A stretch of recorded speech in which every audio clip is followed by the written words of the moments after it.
Hello everyone. इस lecture में हम इनेबलर को देखेंगे। ये काम कैसे करता है इनेबलर और क्यों जरूरी है इनेबलर। ठीक है। पिछले वीडियोस में हम लोगों ने देखा था कि 1 बाइट मेमोरी 1 बाइट मेमोरी का आर्किटेक्चर कैसा था। 1 बाइट को कैसे रिप्रेजेंट करते थे, 1 बिट को कैसे रिप्रेजेंट करते थे, ऐसे इनपुट 8 बिट आउटपुट। और इसी को हम लोग 8 कॉम्बिनेशन से रिप्रेजेंट कर दिए थे। और एस जो था वो कॉमन था सब में। यहाँ आउटपुट था ये ऐसा। ठीक है, 8 आउटपुट था। ये जो आउटपुट निकला है ना, ये तो स्टोर हो गया। अब मान लो इस वायर से कहीं कनेक्टेड है। अब ये जो आउटपुट है, आउटपुट का जो बिट है वो तो वायर पे चला जाएगा। ठीक है, 8 वायर पे चला जाएगा। 8 वायर पे कब जाना चाहिए कब नहीं जाना चाहिए वो कौन डिसाइड करेगा? ये इनेबलर। ठीक है, तो इसका हम लोग डायग्राम देखते हैं।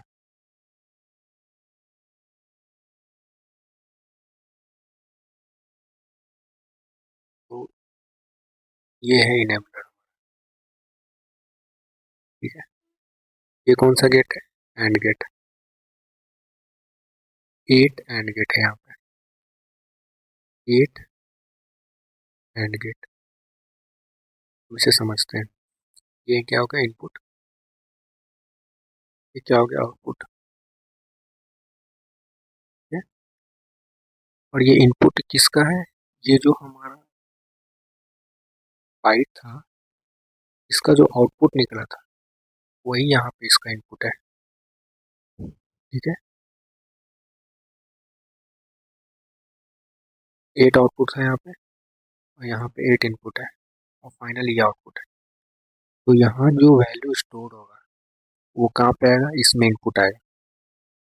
जो स्टोर हुआ है यहाँ पे इनपुट रहेगा। और ये इनपुट आउटपुट तभी जाएगा जब हम इनेबल को ऑन कर देंगे। ये जो ई जो है वो क्या है? इनेबल।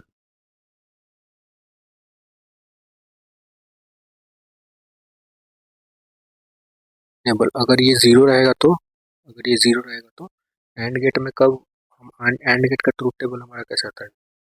0 0 0 1 0 1 1।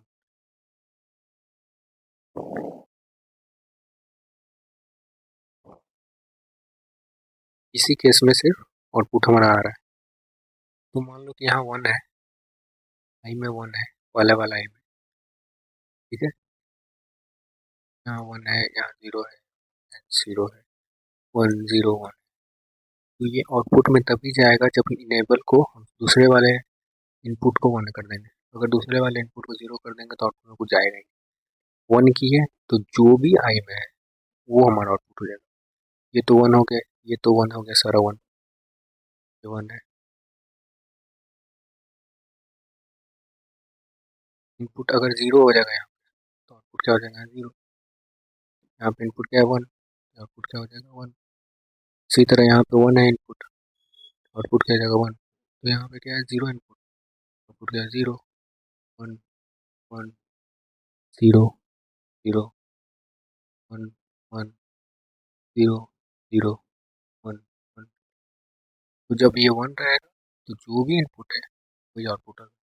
और ऐसा इसीलिए करते हैं हम लोग ताकि जो भी यहाँ पे बिट रिमेंबर हुआ है, जो भी यहाँ पे बिट इस बाइट में रिमेंबर हुआ है वो इस वायर पे ना चला जाए। और इसको तभी हम वायर पे अलाउ करें जब हम इनेबल बिट को, ये वाले बिट को, ये वाले बिट को ऑन कर दें। ठीक है, और इसका शॉर्ट फॉर्म है, मतलब इसको थोड़ा शॉर्ट में इस तरह से रिप्रेजेंट कर रहे हैं। So now we have a combination that can store 8 bits. Okay, we have a combination that can store 8 bits and it can capture them all at the same time, and it can either keep it to itself or let them out for use somewhere else.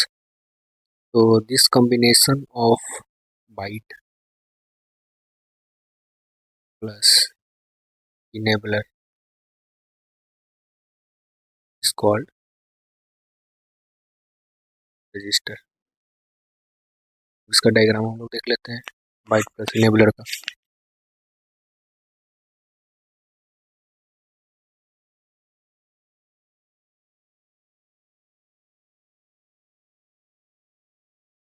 तो ये क्या है, bite, जो कि 8 bit को याद रखेगा, ठीक है। और ये इसका इनपुट बन गया इनेबलर के लिए, जो ये बाइट का जो आउटपुट है वो इनेबलर के लिए इनपुट हो गया।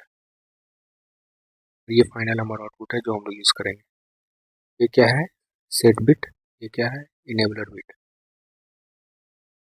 ठीक है। और इसको हम लोग शॉर्ट में क्या बोलते हैं, शॉर्ट में नहीं मतलब दोनों को कंबाइन करके क्या बोलते हैं, रजिस्टर। तो ये हो गया रजिस्टर, ठीक है। और एक चीज़ और, यहाँ पे हम लोग कहीं कहीं पे हम लोग इनेबलर का यूज़ नहीं करते हैं।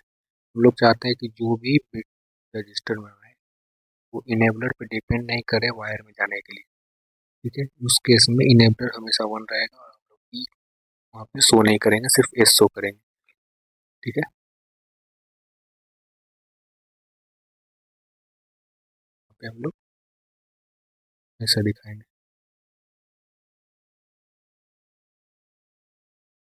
ठीक है, डिलीट नहीं होगा, ठीक है। तो मैं बना के ही दिखा देता हूँ। ये रजिस्टर मान 2 3 4,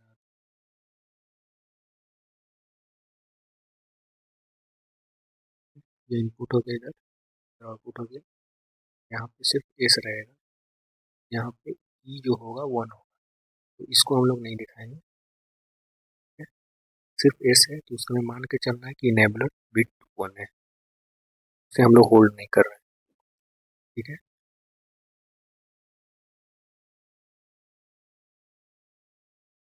और एक चीज़ और, जब हम यहाँ पे रजिस्टर में कोई भी बाइट वैल्यू स्टोर करेंगे, मान लो पहले उसमें था ये वैल्यू था, वो हमने स्टोर कर लिया उसको, ये